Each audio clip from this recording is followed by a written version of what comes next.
Praise lord. అందరు బాగున్నారా? దేవుని యొక్క మహాకృపలో మరొక మాసము ఆగస్టు నెలలో మనం ప్రవేశించడానికి దేవుడు కృప చూపించిన ఆ సందర్భాన్ని బట్టి, మరలా మిమ్మల్ని ఈ రీతిగా కలుసుకుంటాన్ని బట్టి నేను ప్రభువుని ఎంతగానో వందనాన్ని తెలియజేస్తున్నాను, స్తుతిస్తూ ఉన్నాను. చిన్న ప్రార్థన చేసుకుందాం. పరిశుద్ధుడా, జీవము కలిగిన దేవా, నీకు వందనాలు. ఈరోజు దేవా తండ్రి, ఈ నెలకు దేవా తండ్రి సంబంధించిన వాగ్దానాన్ని మేము ధ్యానిస్తుండగా మీ కృపతోడు గురించి మాతో మాట్లాడమని యేసు నామమున అడిగి ప్రార్థిస్తున్నాం తండ్రి, ఆమేన్. ప్రియ సహోదరి సహోదరులారా, జెఫన్యా 3వ అధ్యాయము 17వ వచనంలో ఈ మాట రాయబడి ఉంది. నీ దేవుడైన యెహోవా నీ మధ్య ఉన్నాడు. 2, ఆయన శక్తివంతుడు.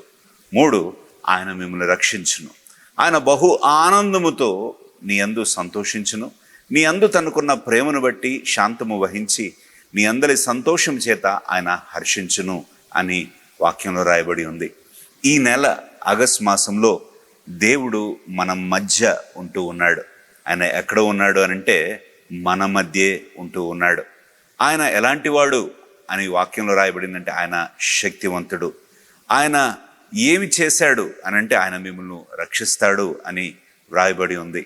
అలాగే ఆయన మన యందు సంతోషించును అని వాక్యంలో రాయబడింది. ప్రియులారా, దేవుడు నీ యందు నా యందు సంతోషించాలనుకుంటున్నాడు. నిన్ను బట్టి, నన్ను బట్టి, మనందరిని బట్టి దేవుడు ఆయన అతిశయించాలని ఇష్టపడుతూ ఉన్నారు. చూడండి ప్రియులారా, దేవుని యొక్క వాక్యంలో ఆయన మన మధ్య ఉంటూ ఉన్నాడు. ఆయన శక్తిమంతుడుగా మనల్ని బలపరుస్తూ ఉన్నాడు. ఆయన మనల్ని రక్షిస్తూ ఉన్నాడు. పైపెచ్చు మన యందు ఆయన బహు ఆనందముతో మన ఎడల ఆయన సంతోషం కలిగి ఉన్నాడు. ఆయన ప్రేమను బట్టి శాంతము వహించి నీ అందరి సంతోషం చేత ఆయన హర్షించును అని వాక్యంలో రాయబడి ఉంది. చూడండి, మన మేలు కోరుకునే వాళ్ళు, మనతో ఉన్నవాళ్ళు, మనకు దగ్గరగా ఉండేవాళ్ళు, మనం ఆశీర్వదింపబడితే, మనము ఏదైనా మేలైన స్థితిలోకి వెళ్తే, మనము హెచ్చింపబడితే మనతో పాటు వాళ్ళు ఎక్కువగా సంతోషిస్తారు. మనకంటే ఇంకా అత్యధికంగా వాళ్ళు హర్షిస్తూ ఉంటారు. దేవుడంట మనతో ఉంటానంటున్నాడు, మన మధ్య ఉంటానంటున్నాడు. నేను శక్తివంతుడిగా మిమ్మల్ని మీ నిస్సహాయ స్థితిలో నేను బలపరుస్తానంటున్నాడు. ఆయన మిమ్మల్ని రక్షించును అని చెప్తూ ఉన్నాడు. అలాగే ఆయన మన యందు సంతోషించును, హర్షించును అని వాక్యంలో రాయబడింది. ప్రియులారా, నిన్ను బట్టి, నీ యొక్క ప్రతి క్రియను బట్టి, ప్రతి ఆలోచనను బట్టి, నువ్వు దేవుని మహిమపరచడానికి నువ్వు చేసే ప్రతి ప్రయత్నాన్ని దేవుడు చూస్తూ ఉన్నాడు.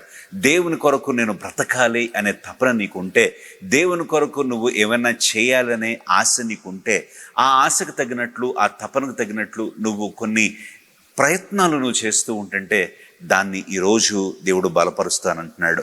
వాక్యంలో రాయబడి ఉంది కదా, ఆయన విశ్వాసమునకు కర్త, దాన్ని కొనసాగించేవాడు. విశ్వాసానికి కర్త ఆయనే, కొనసాగించేవాడు ఆయనే. మన మధ్య ఉండేది ఆయనే, మన యందు సంతోషించేది కూడా ఆయనే.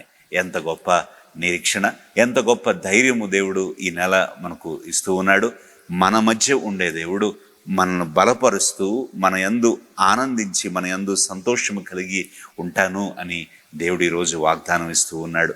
నా ప్రియ సహోదరి సహోదరుడా, ఈ యొక్క ఆగస్ట్ మాసంలో ఇప్పటి వరకు గత 7 మాసములు నువ్వు ఎన్నో పోరాటాల గుండా నువ్వు వెళ్ళి ఉండుండొచ్చు. ఎన్నో పోరాటాల గుండా మీరు వెళ్ళి ఉండుండొచ్చు. ఈరోజు దేవుడు ఒక ప్రత్యేకమైన వాగ్దానము ఈ నెలకిస్తూ ఉన్నాడు. నేను మీ మధ్య మీతోనే ఉంటాను అని అంటున్నాడు. దేవుడు మనతో ఉంటే ఇంకేం కావాలి? దేవుడు మనతోనే ఉంటే ఇంకా ఎంత ధైర్యం, ఎంత నిబ్బరం.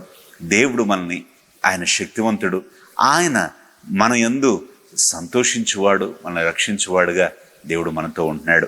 జెఫన్యా 3:17లో దేవుడు మనకిచ్చిన వాగ్దానాన్ని బట్టి మీ అందరి జీవితాల్లో, మనందరి జీవితాల్లో దేవుని యొక్క సమృద్ధికరమైన సన్నిధి మన మధ్య నిలిచి ఉండునుగాక.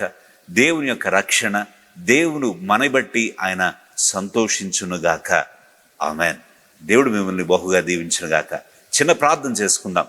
మహాపరిశుద్ధుడా, జీవము కలిగిన దేవా, నీ బిడ్డలతో మీరు ఇప్పటి వరకు మాట్లాడింది నీకు వందనాలు. ఇదిగో జెఫన్యా 3:17లో రాయబడిన రీతిగా మా మధ్య ఉంటానన్నావు, నువ్వు శక్తివంతుడిగా ఉంటానంటున్నావు, రక్షిస్తానంటున్నావు. దేవా, మమ్మల్ని బట్టి నువ్వు సంతోషిస్తానంటున్నావు. ఎంత గొప్ప నిరీక్షణ మీరు మాకు ఇచ్చారు దేవా. మిమ్మల్ని సంతోషపెట్టే వారిగా, దేవా మేము ఉండగట్టుకు సహాయం చేయండి. దేవా ఇదిగో తండ్రి, యెహోషువ కాలేబు అంటున్నాడు, యెహోవా మన యందు ఆనందించిన ఎడల నిశ్చయముగా ఆ దేశమును వాగ్దానం మేము స్వతంత్రించుకుందుము అని వాళ్ళు చెప్పిన రీతిగా, దేవా మమ్మల్ని బట్టి మీరు సంతోషించే రీతిగా మేము జీవించగలటకు సహాయం చేయండి. దేవా ఈ మాసమంతట్లో, ఈ నెలంతట్లో మీ బలిష్టమైన సన్నిధి, మీ యొక్క బహు సమృద్ధి అయిన మీ సన్నిధి మా గృహాల్లో, మా కుటుంబాల్లో, మా వ్యక్తిగత జీవితాల్లో, మా పరిచర్యలో నిండారుగా ఉండునుగాక అని పలుకుతున్నాం. ప్రతి ఒక్కరిని దీవించి ఆశీర్వదించి క్షేమాభివృద్ధిని కలుగచేయమని యేసు నామమున అడిగి ప్రార్థిస్తున్నాము తండ్రి, ఆమెన్. ప్రియులారా, మీకు ఏదైనా ప్రార్థన అవసరతలు ఉంటే తప్పకుండా మీరు మాకు స్క్రీన్ మీద ఉన్న నంబర్కు కాల్ చేయొచ్చు. మేము తప్పకుండా మీ కొరకు ప్రార్థన చేస్తాం. మీరు మా యూట్యూబ్ ఛానల్ని చూస్తూ ఉండండి, సబ్స్క్రైబ్ చేయండి. దేవుడు మిమ్మల్ని బహుగా దీవించును గాక. God bless you. Praise the lord.